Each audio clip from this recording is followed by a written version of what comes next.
5 des pires trahisons en temps de guerre. En temps de guerre, savoir à qui faire confiance est l'une des choses les plus cruciales, que ce soit sur le champ de bataille ou dans une salle de commandement. La trahison de cette confiance peut avoir des conséquences catastrophiques, bien au-delà de simples rancunes personnelles, affectant l'ensemble du cours de la guerre et de l'histoire humaine. À travers les millénaires, il y a eu des moments où certaines décisions prises en temps de guerre ne pouvaient être perçues que comme une profonde trahison envers ses camarades et son pays. L'attaque de Mers el-Kébir. Tout commence peu après Dunkerque. Nous sommes en 1940 et l'armée française a subi de lourdes pertes.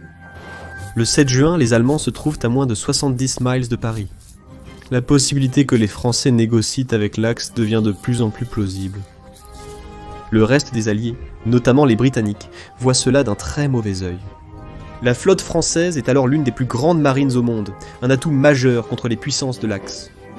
Que se passerait-il si elle tombait directement entre les mains de l'Allemagne ? La perte d'une telle flotte serait non seulement un coup dur, mais l'offrir à l'ennemi pourrait être un désastre. En Grande-Bretagne, le cabinet de guerre commence déjà à envisager la suite si la France quitte le conflit. L'amiral Darlan, commandant la flotte française, tente de rassurer, affirmant qu'il ne la remettra jamais à l'ennemi, et que des ordres seraient à donner pour s'aborder les navires si nécessaire. À Londres, le gouvernement décide que la France ne pourra signer un armistice que si la flotte est d'abord déplacée vers des ports britanniques. Mais cela laisserait l'Afrique du Nord française vulnérable aux représailles, et le Premier ministre Reynaud refuse de prendre un tel risque. Les négociations entre les deux pays s'enlisent. Reynaud démissionne après que sa proposition a été rejetée par son cabinet. L'amiral Darlan reste convaincu que la Grande-Bretagne ne survivra pas à l'avancée allemande et affirme qu'il n'a, je cite, pas créé une flotte pour l'offrir aux Britanniques. Malgré tout, les Français réaffirment leur promesse de ne jamais laisser la flotte tomber aux mains des Allemands. Mais Churchill n'est pas prêt à leur faire confiance sur parole. Le Royaume-Uni envisage alors une autre option. Couler la flotte française eux-mêmes. De son côté, Hitler comprend que les Français ne livreront pas leur flotte. Il propose donc qu'elle reste dans des ports sous contrôle de l'Axe, mais en dehors de tout effort militaire. L'armistice est signé le 22 juin 1940. C'est alors que les Britanniques commencent à envisager sérieusement l'opération Catapulte. Ils nomment le vice-amiral Sir James Somerville, chargé de se rendre à Mers el-Kébir, où est stationnée une partie de la flotte française, avec 4 options à proposer à l'amiral sur place. 1. Ramener les navires dans des ports britanniques pour continuer le combat. 2. Ramener les navires dans des ports britanniques, puis les rapatrier. 3. Les diriger vers les Antilles françaises pour les démilitariser. 4. Les couler. L'amiral refuse. Avec grand regret, et en pleine conscience de la trahison que cela représentait, le vice-amiral britannique Somerville donne l'ordre d'ouvrir le feu sur les Français à 17h54, le 3 juillet. C'est la première fois que les deux pays s'affrontent, depuis la bataille de Waterloo. Au même moment, plus de 200 navires de guerre et auxiliaires français sont saisis dans des ports britanniques. 15 minutes plus tard, Somerville ordonne un cessez-le-feu. Il explique aux Français qu'il doit voir les navires sombrer, sinon il n'aura d'autre choix que de rouvrir le feu.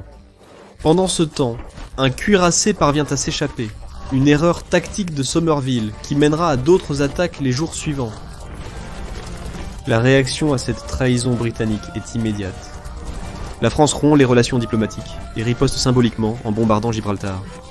La presse britannique qualifie l'opération d'horrible mais nécessaire, et Churchill prononce un discours enflammé mais pas tout à fait honnête, à la Chambre des communes, affirmant que les Britanniques avaient réussi à saisir la majeure partie de la flotte française et qu'un croiseur de bataille allait se rendre aux Allemands. Le 6 juillet, 1297 officiers français sont morts ou portés disparus, et 350 et un autre sont blessés. Dans ses lettres à sa femme, Somerville exprime son horreur d'avoir dirigé cette attaque, la qualifiant de plus grosse erreur politique des temps modernes, et maudissant le fait d'avoir été choisi pour ce sale boulot. La bataille de Hong Kong. Nous sommes en 1941, et la Grande-Bretagne demande au Canada d'envoyer 2 bataillons supplémentaires à Hong Kong pour renforcer la cité-État. Il est tout à fait possible qu'à ce moment-là, l'homme qui avait suggéré cette décision, le major général Grissett, ne disposait pas des informations que ses supérieurs avaient, car malgré l'occupation alliée, il devenait inévitable que l'Extrême-Orient entre bientôt dans la Seconde Guerre mondiale. Mais un autre homme le savait presque à coup sûr, le chef de l'état-major canadien, Harry Crerar.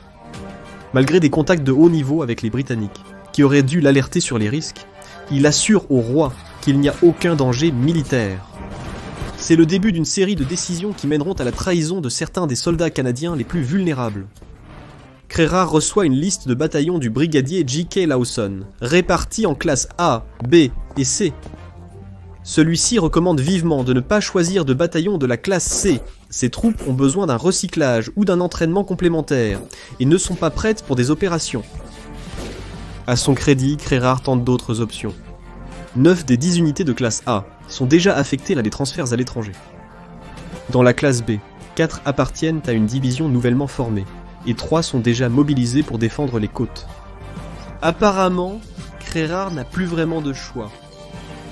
Les unités volontaires, les Winnipeg Grenadiers et les Royal Rifles of Canada, sont donc sélectionnés dans la classe C pour former la toute nouvelle force C. Crerar justifie son choix par la volonté d'avoir une division provenant de chaque côté du pays, et par le fait que les deux avaient récemment eu des missions similaires, ce qui les aurait habitués aux conditions. En réalité, ces recrues n'avaient aucune formation sérieuse, peu d'expérience et un équipement inadéquat. Comme le dira un Royal Rifleman, nous étions juste des gamins. Pourtant, les Japonais arrivaient. Le 7 décembre, l'aube se lève, et les 6 bataillons de la garnison de Hong Kong sont envoyés à leur poste suite à des rapports de mouvement à la frontière. Plus tard dans la journée, ils sont attaqués. Le brigadier Lawson, qui avait accompagné les hommes de Hong Kong, tente de rallier les troupes, mais comme le diront les Winnipeg Grenadiers eux-mêmes, ce n'était qu'une question de temps avant qu'ils ne nous submergent. Avec si peu d'expérience, ils n'avaient aucune chance. Dans les semaines qui suivent, les troupes sont écrasées et démantelées par des Japonais redoutablement efficaces. Le brigadier Lawson est tué dans l'attaque, devenant l'officier canadien de plus haut rang, tué pendant la Seconde Guerre mondiale. Même les blessés ne sont pas épargnés.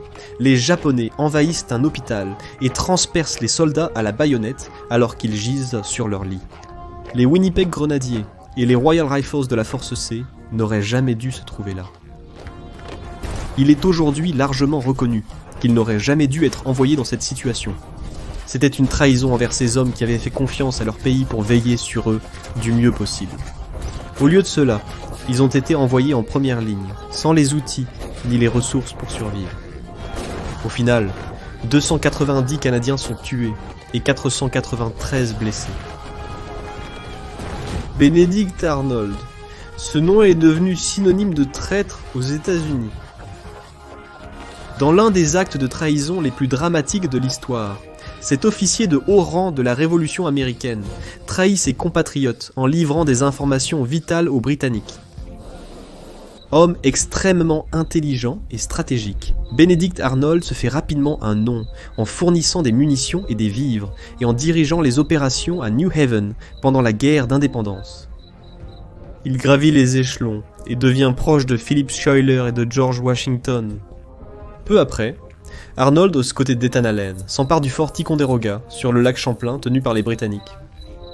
Fort de ce succès, Arnold descend le lac en bateau, reprenant d'autres positions jusqu'à ce que toute la région du Champlain soit sous contrôle américain. En 1775, il dirige ensuite le siège raté de Québec, mais ses tactiques habiles lui valent malgré tout un plus grand respect de la part des Américains. Promu brigadier, il semble inévitable qu'Arnold devienne bientôt l'un des plus hauts généraux du pays. Mais il a aussi ses détracteurs, en plus de ses partisans. Certains trouvent ses plans militaires prétentieux, et n'apprécient pas qu'il ait volé la vedette à Allen dans les combats autour du lac Champlain. Résultat, en 1777, Arnold découvre qu'il a été écarté du poste de major général, au profit d'officiers qui étaient auparavant sous ses ordres. Se sentant trahi, Arnold tente de démissionner, mais son ami George Washington refuse de l'y autoriser. Peu après, Arnold est grièvement blessé par une balle de mousquet, et son cheval s'effondre sur lui. Contre l'avis des médecins, il refuse l'amputation de sa jambe, et reste handicapé à vie. Déjà amer face à ses compatriotes, Arnold mène désormais une vie loin du champ de bataille, où il côtoie des gens qu'il n'aurait jamais rencontrés autrement.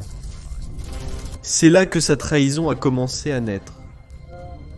En tant que gouverneur militaire de Philadelphie, il est fiancé à Margaret Shippen, la fille d'un loyaliste. Que Benedict Arnold se soit senti à l'aise dans sa nouvelle vie, ou simplement en colère, et qu'il ait réagi en conséquence reste sujet à débat, mais il accumula d'importantes dettes en menant un train de vie extravagant au-delà de ses moyens, tout en tirant profit de ses nouvelles alliances. Accusé par le Conseil exécutif suprême de Pennsylvanie, il écrivit à Washington pour lui rappeler tout ce qu'il avait accompli, et à quel point il avait été accueilli avec ingratitude en retour. Bien qu'il ait été reconnu coupable, Washington ne lui adressa qu'un léger blâme, restant loyalement à ses côtés. Ce que Washington ignorait, c'est que Benedict Arnold s'était fait de nouveaux amis. Entamant une correspondance avec un certain major général John André de l'armée britannique, Arnold s'engagea sur une voie irréversible vers l'infamie. Une perspective séduisante, pensait-il, compte tenu de la manière dont ses compatriotes l'avaient traité. C'est pourquoi, lorsque Washington lui proposa le commandement du département nord de l'armée, Arnold refusa, invoquant ses blessures comme prétexte, et demanda plutôt le contrôle de West Point. En juin 1780, Arnold envoya aux Britanniques les plans du poste militaire et s'attela à affaiblir ses défenses, empêchant les réparations et redistribuant les troupes pour qu'ils soient mal gardés. Lorsque Washington annonça une visite secrète planifiée, Arnold exhorta les Britanniques à venir immédiatement le capturer. Mais le 21 septembre 1780, André fut capturé avec des documents révélant leur plan. On dit que Washington fut véritablement dévasté, ayant fait confiance à son ami, et peinant à croire à sa trahison. Arnold, lui, s'échappa, devenant un traître et brigadier général dans l'armée britannique, semant ensuite le chaos dans l'état natal de Washington, la Virginie. La trahison de Benedict Arnold est entrée dans l'histoire comme l'un des actes de perfidie les plus marquants jamais commis par un officier. Mais certains historiens se demandent maintenant, l'Amérique ne l'aurait-elle pas trahi en premier? Quisling, tout comme Benedict Arnold, est synonyme de traître aux États-Unis. Un homme en Norvège a hérité du même déshonneur, Vidkun Quisling. Vidkun Quisling était un homme politique norvégien, aux fortes affinités nazies, qui créa son propre parti, le National Samling, une copie presque conforme de celui de Hitler. À l'opposé de l'attitude généralement inclusive de la Norvège, Quisling était aussi profondément antisémite, convaincu que certaines races étaient inférieures à celles d'origine nordique. Dans l'ensemble, c'était un politicien très impopulaire, ce qui rend son ascension au pouvoir d'autant plus surprenante. Alors que Hitler étendait son emprise sur l'Allemagne au cours des années 1930, Quisling, devenu ministre de la Défense, observait avec admiration.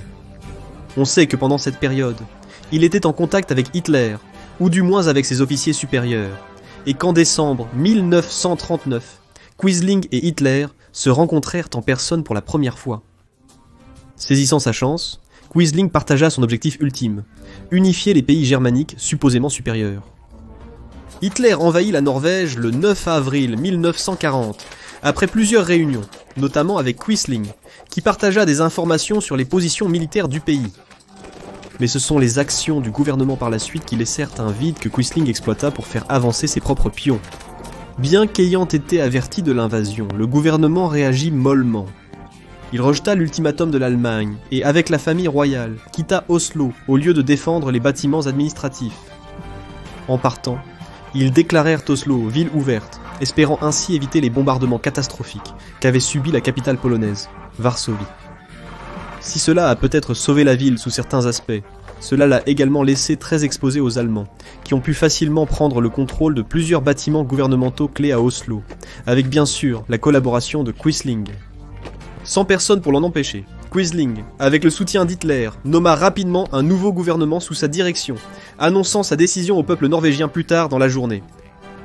Malheureusement pour lui, l'homme d'Hitler en Norvège, le ministre plénipotentiaire du Reich allemand, Brauer, fut peu impressionné par cela. L'échec de la capture du roi de Norvège signifia également l'impossibilité de le convaincre d'accepter un gouvernement pro-nazi dirigé par Quisling. Brauer se retrouva dans la position difficile de devoir gérer une situation politique compliquée, et il n'y avait aucune affection entre lui et Quisling. L'usurpateur impopulaire continua d'essayer de consolider son gouvernement au cours des jours suivants, mais en raison du manque de soutien à Quisling et du refus de ses ministres proposés d'accepter leur poste, sa tentative de coup d'État s'effondra rapidement. Hitler comprit qu'il était important de garder Quisling de son côté, mais comprit également qu'il était temps d'intervenir lui-même pour régler la situation en Norvège. Il nomma donc Joseph Terboven à la tête du gouvernement norvégien, mais insista pour que Quisling conserve un rôle de réserve, lui permettant d'être impliqué sans réellement lui donner de pouvoir décisionnel. Quisling continua à soutenir ouvertement les nazis au grand dégoût du peuple norvégien. Sous la direction de Terboven, le parti NS de Quisling commença à décliner, et en 1942, Hitler n'était plus du tout intéressé par la poursuite d'une correspondance avec cet homme politique raté, malgré son soutien acharné et ses actions en faveur du parti nazi. Après la guerre, Quisling reçut ce qu'il méritait. Pour sa trahison envers son pays, il fut condamné à mort. Le sac de Constantinople, 1204. Le sac de Constantinople, survenu il y a près d'un millénaire, est encore aujourd'hui considéré comme l'une des plus grandes trahisons de l'histoire, dont les conséquences se font encore sentir. Lorsque le nouveau pape Innocent relança l'appel à la 4e croisade, ce fut dans le but de libérer les terres saintes des mains de l'islam et de les absorber dans l'empire légitime. En réalité cependant, la croisade visa les chrétiens orthodoxes grecs de l'empire byzantin dans un acte traître trahissant leur foi commune. Selon certaines sources, le pape Innocent III n'aurait pas eu connaissance des véritables intentions des croisés. Les chrétiens orthodoxes et occidentaux s'opposaient depuis plus de 2 siècles au moment du sac de Constantinople. Leur vision très différente du christianisme engendrait dissension et méfiance, chacun voyant l'autre à travers un prisme biaisé. Ainsi, lorsque la 4e croisade prit la mer en 1202, elle disposait de technologies navales avancées et d'une armée vénitienne qui avait ses propres comptes à régler avec Constantinople après en avoir été expulsée. Malheureusement, seul un tiers des croisés attendus arrivèrent, ce qui empêcha de payer les Vénitiens pour leur flotte et leurs provisions. En réponse, le chef de la croisade, le doge Enrico Dandolo, prit une décision qui le ferait entrer dans l'histoire, comme l'un de ceux ayant déclenché une attaque chrétienne contre d'autres chrétiens. Sous sa direction, les croisés attaquèrent Zara, une ville chrétienne sous contrôle hongrois. Lorsqu'il en fut informé, le pape Innocent III fut furieux. Il déclara que toute la croisade était excommuniée et que l'Église ne soutenait pas leurs actions traîtresses. Bien que l'excommunication ait été levée pour les membres français peu après, elle resta en vigueur pour les Vénitiens. La situation se compliqua encore lorsque le prince Alexis Ange entra en jeu.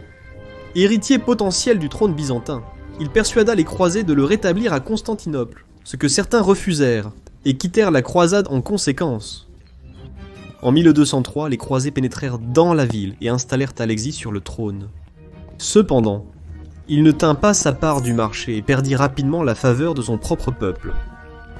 Après son assassinat, les croisés, encore campés aux abords de la ville, décidèrent d'attaquer Constantinople une nouvelle fois. Ils capturèrent la ville le 12 avril 1204 et se mirent à la profaner, pillant, massacrant et violant les femmes sur leur passage. Le 16 mai 1204, le premier empereur latin de Constantinople fut couronné, après avoir vaincu les chrétiens orthodoxes grecs, qui contrôlèrent la ville. Au lieu de libérer une terre sainte, ils avaient rétabli un nouvel avant-poste de l'Église catholique. Ces actions sont en grande partie à l'origine du déclin du christianisme en Orient, au cours du millénaire suivant, laissant derrière elles un sentiment de trahison et de ressentiment entre confessions chrétiennes qui perdurent encore.